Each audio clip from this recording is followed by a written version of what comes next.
how you doing? I'm Pat Gallen. I'm from One Team Kitchen.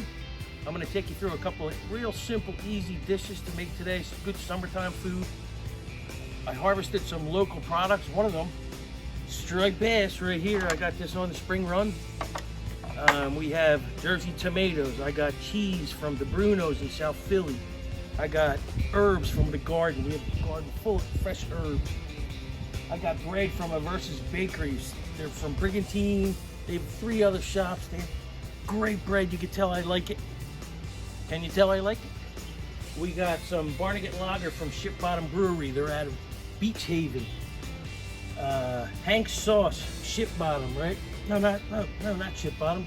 They're from Sea Isle. Sea Isle, right? I got Spanky's Candles. Anybody know Spanky? Some of you do, some of you don't. So what we're gonna do is we're gonna do a quick bruschetta. We're gonna grill some fresh striped bass. We're gonna do some grilled side veggies, real easy stuff. I have an infused garlic oil here.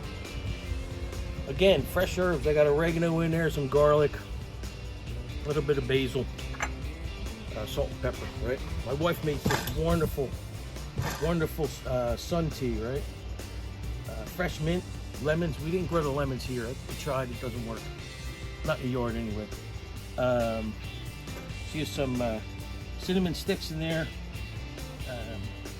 Fresh mint, local honey, right? We got honey from Jersey. So what I'm gonna do is, I'll take you through making the bruschetta. It's real simple. I'll take you through grilling the bass. I'll take you through how to grill the bread, and then we'll put it all together, and I'll give you a few options of whether you want to eat it for an entree. You can make appetizers. But let me tell you about this fish. So me and my brother surf fish. My oldest nephew, Sean, too. So me and my brother Jack are down in Holgate, south end of Long Beach Island. We're doing the spring run. We're fishing early Sunday morning. Fish grabs a hold of my line, starts screaming line. So it's running south. I'm going north, trying to get it out of the jetty. It got over the jetty. My line's getting all in through the jetty, and it's screaming, and I could feel my line getting all frayed. There's no way I'm going to get this fish. I jumped up over the jetty. I got on the north side of it. The fish is all tangled in the jetty. The line's like that, and I'm watching it go. So I opened the bail, and the fish ran. I closed the bail, and I can't believe it. The fish is still on there, right? So I get the fish on. Long story short, I was in a tournament. I took it to Jingles to get it weighed in. It was a tournament. It ended up being a tournament winner. We don't harvest a lot of these fish, but we harvested this one. It was skinny. I split it with my brother. We got about 6 meals out of it.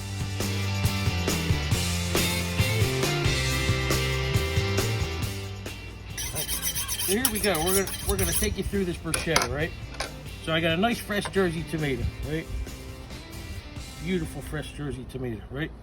Here's the waste on a tomato. Stop throwing away the tops and the bottoms, right? We got a red onion. Some people don't put onions in theirs. I do in mine. I'll show you how to peel it real quick. Off the top and bottom. Quick peel. Right? That's all the waste is on an onion. You don't need to cut them real deep. You don't need to take half of it away and you just have the middle, right? So, my wife and I are from big families. She's one of 14, I'm one of 9, right? So we didn't waste anything. So I'll give you a quick version of this, but the tomato, all this is edible, right? You don't need to throw away the tops and the bottoms, right? So what you want to do is stack, slice through, turn, slice through. Okay. So this top and bottom, right? It's easier if you cut these on their own. But slice through, rock your knife. Make sure you keep all your fingers. Oh, hear that rocking? It's rocking, isn't it? Okay. Okay. So there's the tomato, right? Tomato right in there. I'll go real quick on the onion dice. So I go to about, I guess about 4 to 1 on onions. Tomato to onion, right? So See that piece there? That's a little bit. We're gonna take that off because that's gonna be tough. Take that off. So see these lines in the onions? Real easy way to begin to dice, right? Take your knife, paper dolls, right? You don't want to cut all the way through. You want to cut most of the way through. So you take your tip, see my finger here? Got your thumb in the back holder. Just take and pull down towards you, right? And using those lines as guides. Some people cut like that. No, I don't think you need to do all that. But same thing. Use this as a guide. Slice through. Right? That olive oil is rocking. So anyway, we got tomatoes. You got onion. Chiffonade basil. Roll that up like that. You pick the leaves. Same thing. Rock through there. Chiffonade basil. So this is easy, right? If you want to get a little bit more tangy, I found some of these heirloom tomatoes, teardrops. These are also from Jersey. Right? Quick dice. This will give it that. You don't want to use like hothouse tomatoes for this stuff. They bred them so that they would ship. So they pick them green and they're a sturdier tomato and they don't bruise. And Jersey tomatoes, I know at Rutgers they developed one, but never really caught on. But anyway, there's your tomato and diced onion, right? Beautiful. Hey, South Philly, the Bruno's cheese. More basil. Some fresh garlic. A little pinch of sea salt. Cracked black pepper. Alright. Don't get all bent out of shape about measuring stuff. Just keep practicing and you'll figure it out. Some olive oil. Alright. So olive oil and balsamic vinegar. So I do these two about 4 to 1. You only want to do a little splash of this. Alright, when you mix all this together. And then let all these ingredients get acquainted for a little while. They'll start macerating together and man, they taste yummy. My wife loves this stuff, right? Alright, so you got your bruschetta ready, right? Right, that's it. So I'll take you through grilling the bass, and when we do the bass, I'm also going to grill some mushrooms and some of those cherry peppers. Show you some real easy stuff. Good summer foods. Okay.